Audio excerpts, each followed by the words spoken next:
Hi guys, I'm Vicky and this is here Valentina. Hello, hi. We are in Milano and we have a very nice cameraman, which is a Kiwi. I will show it in the end maybe because we still lack the technology, but we have the stuff to work with.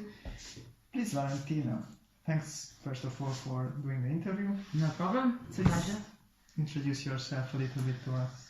Yes, so my name is Valentina. I'm 29 years old and turning 30 next month. I was born in the UK. My mum's English and my dad's Italian. And I've had the luck really of growing up in Italy, but then I've also lived in England for 8 years. And now I'm back in Italy, so I've done a bit of back and forth. And I work for an engineering firm as an assistant. And I became vegan 2 years ago. How did that happen? Well, I've always said that I loved animals. I've, grew up having pets, and my family's always had horses and dogs and rats, budgies, all sorts of animals. And I remember when I was young, I used to ask my mum if I could be a vegetarian, and she always used to, make fun out of me sometimes. But then, a couple of years ago, I decided to volunteer in a dog shelter. I've always loved dogs immensely, and I adopted my dog Phoebe there. And the shelter where I volunteer at also not only has around 300 dogs, but they also had an animal sanctuary. So this was the first time for me that I really came into contact with, animals such as pigs and cows and, chickens. And I remember it was like a drug. I was going there every Saturday and every Sunday, helping out, mucking out. And mucking out, so picking poo up, yeah. It's not a glamorous job, but it was like, it's an oasis. You go home and your body is very tired because it's obviously hard work, but your mind just frees yourself of any issues. Being around animals is just magic. So, and I remember going home one day and thinking, why am I helping these animals if I'm then eating them? So I started going on the internet, and the association that I was volunteering for is vegan. So I was obviously, speaking to people and eating these lovely meals, but I never really connected. And then I went on the internet and I watched Gary Yourofsky's best speech ever, and I think that's about an hour and a half long, and that's all it took. That was it. And then I decided the next day I was gonna be vegan, and I remember thinking I'll try it for a month, but then it's quite obvious that when something clicks like that, you don't try. It's it just changes you forever. So. And so yeah, that's how I became vegan. Then obviously you start watching documentaries, reading books, and it's just like a ball. It's like a snowball. It just gets bigger and bigger. Everything. Absolutely. Nice. And how was it for you, the transition? I remember thinking at first, what am I going to eat? Never really wanted to buy lots of meat. But I remember I used to love cheese a lot. So, and I just generally was worried that I wouldn't be, because there's this stereotypical idea that vegans are, unhealthy or, really thin and, they don't know what, they're not having enough nutrients, et cetera, enough protein. And then you start reading and you start looking at all you have to do is just switch aisles at the supermarket, where you've always bought from aisle A, you just go to aisle B.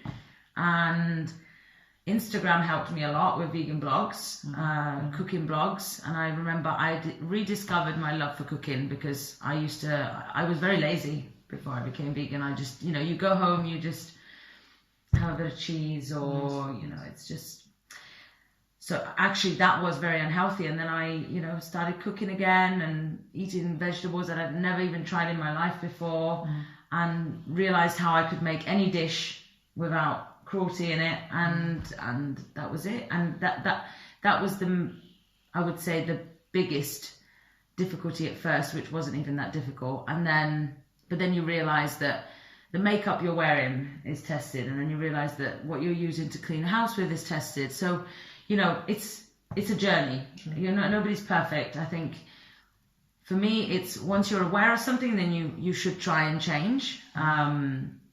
of course, if you don't know something, then it's difficult for you to make that change. So that's where really, information and activism, that's where it's important to, open people's eyes.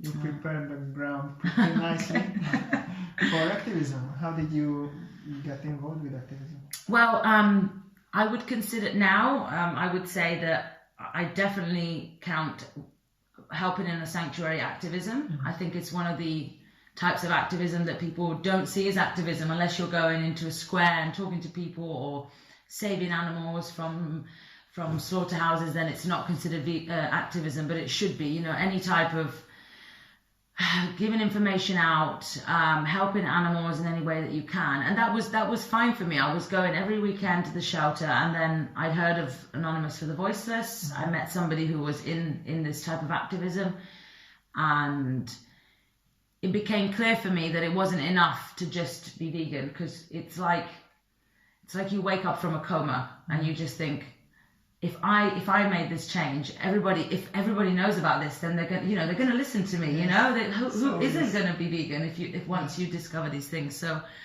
I thought, great, I'm going to give it a go, and that was when did I start doing Anonymous? July this year. And I was also like a drug, you go to one cube of truth, then you go to another one, and then a girl asked me to be co-organizer of a chapter, so I said, yeah, let's do it. So, and it's great really, because up until then I had my little bubble of friends and people at the shelter, but most of my life wasn't vegan, so that allowed me to meet loads of people that shared, this amazing thing, this amazing sense of justice and love, and you don't feel alone anymore. So it's really great. It really is. And what else do I do? I mean, obviously, I help where I can with doing post and pre-adoption checks for the dogs at the shelter, finding adoptions for any sort of animal safe from slaughter. I recently started doing some nighttime investigations for voluntary, but some of the footages go to some organizations, so to get what is going on in these dreadful places out there.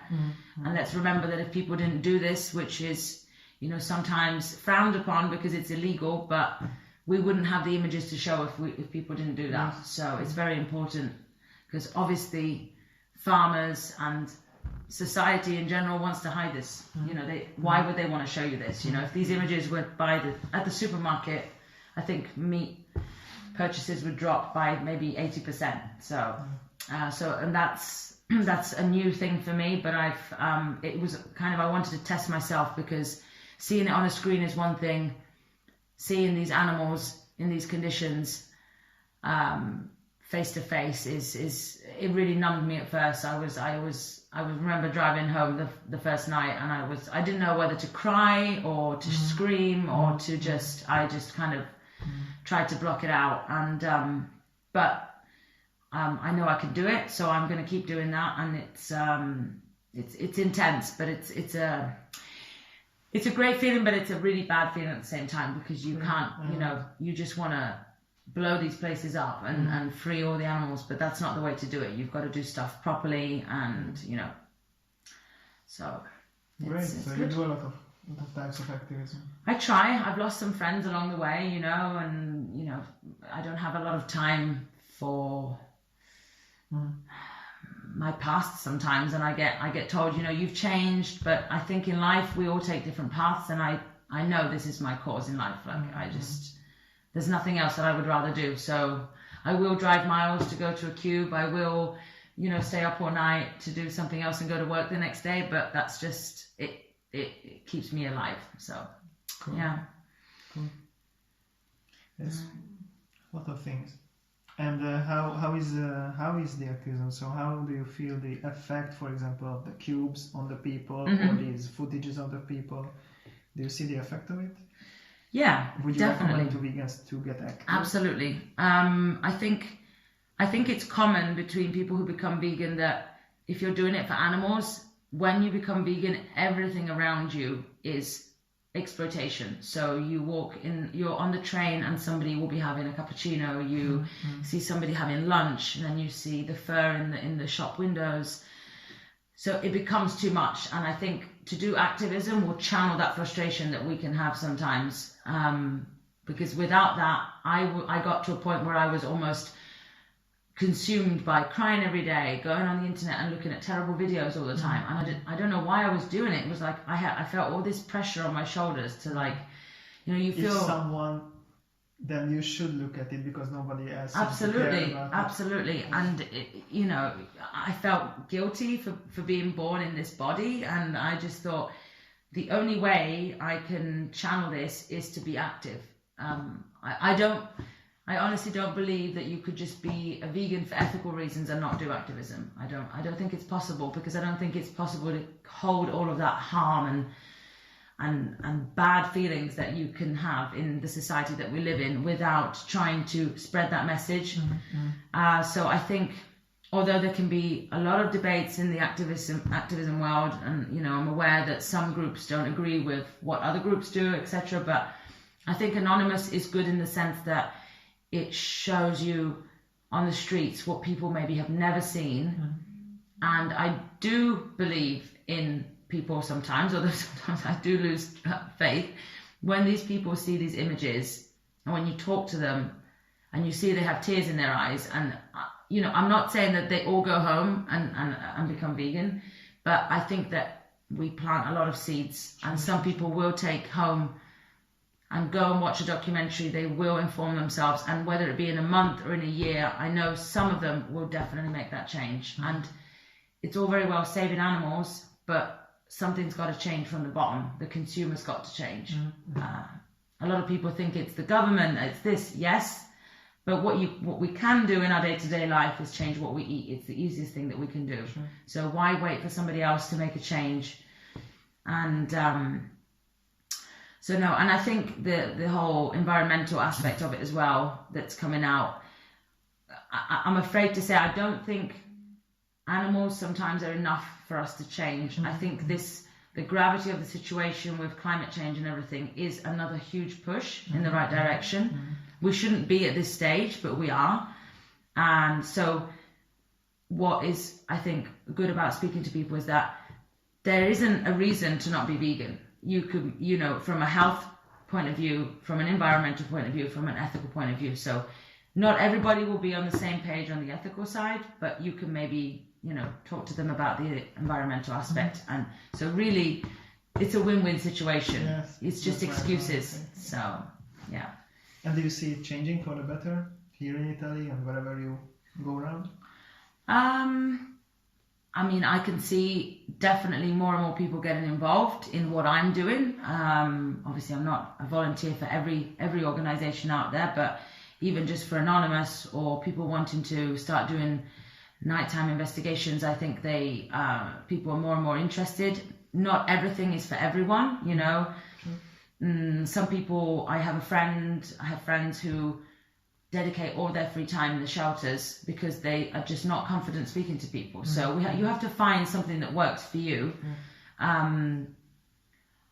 Italy is a very traditional country, so it's not growing as fast as I would like it to grow. I was in England over New Year's, and veganism is really mainstream, which can be good and bad. You know, if we're talking about what is the problem in our society these days, it's not just, you know, eating animals and consuming them and exploiting them for everything, but it's also, you know, consumerism and just the point that we've got to. But at least it's got a huge effect on people out there because it is publicized and it's not as silenced as it is here.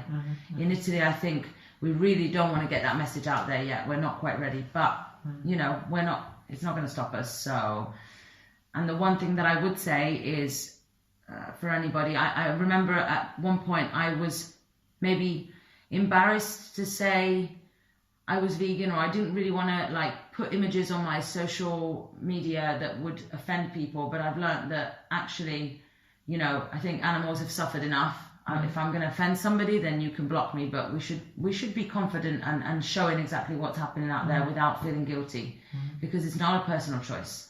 So we need to stop thinking this is a personal choice, and that's it. So get active. Yeah, fair enough. You know, your message to the guys. Yeah, I mean, we have the internet, guys. You know, just go out there, just type in activism, animal activism in my town, and you will find something. And from personal experience, it will just give you such a release. Never forget that you're not doing it just for yourself, because we have to live, and we have to have a serene life. We can't just kill ourselves feeling guilty all the time, which what was happening to me. You have to think that if you're doing something, it's better than doing nothing. So it can help you, and at the same time, you're helping the victims in all of this. So really get active, because it will give you a great sense of justice, and you will see the results. And it's great when I think I've had 4 friends that have gone vegan since I've been vegan. So I know people will listen. Even if you don't think they are listening, those messages will come across. So cool. Yeah. So thank you. Thank you for your time and for You're welcome. Amazing work. Thank you very much, Vicky.